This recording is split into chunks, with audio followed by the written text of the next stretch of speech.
আচ্ছা, একটা মুহূর্ত ভাবুন তো, আপনার হাতের আইফোনটা হঠাৎ পড়ে গেল, স্ক্রিনে ফাটল ধরল, কিংবা এক সকালে দেখলেন ফোনটা আর চার্জই নিচ্ছে না। প্রথমেই মাথায় কি আসে?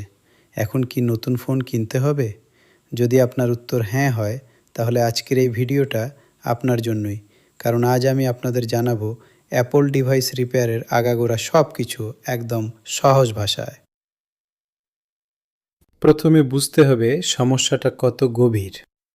অ্যাপলের ডিভাইসগুলো, iPhone, iPad, MacBook, Apple Watch, এগুলো ডিজাইন করা হয়েছে অত্যন্ত নিখুঁতভাবে।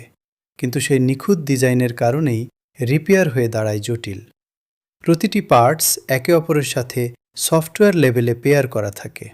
অর্থাৎ আপনি যদি একটা আইফোনের ব্যাটারি বা ডিসপ্লে বদলান, ফোনের সিস্টেম সেটা চিনে ফেলে। এই প্রযুক্তির নাম পার্টস পেয়ারিং।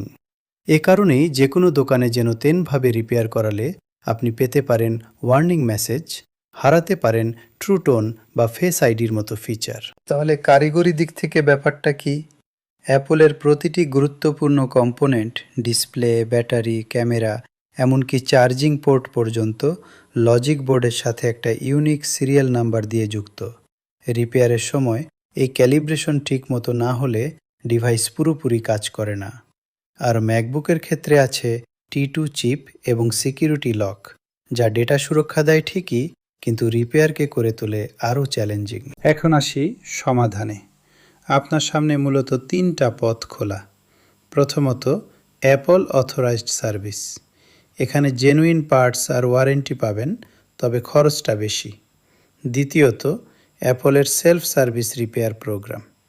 অ্যাপল নিজেই এখন অরিজিনাল পার্টস আর টুলস সরবরাহ করছে, যাতে আপনি নিজেই রিপেয়ার করতে পারেন।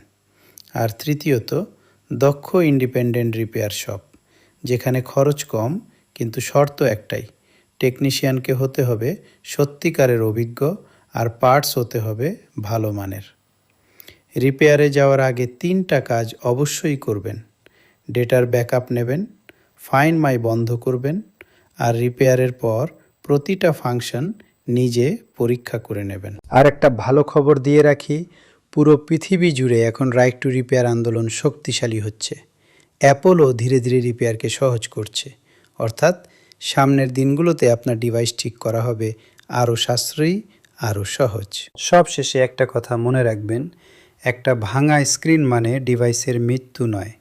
সঠিক জ্ঞান আর সঠিক সিদ্ধান্ত থাকলে আপনার প্রিয় ডিভাইসটা আরও বছরের পর বছর আপনার সঙ্গী হতে পারে।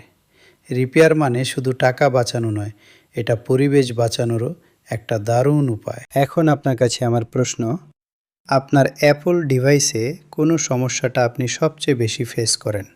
কমেন্টে জানান, পরের ভিডিওতে সেটা নিয়েই বিস্তারিত আলোচনা করব। ধন্যবাদ।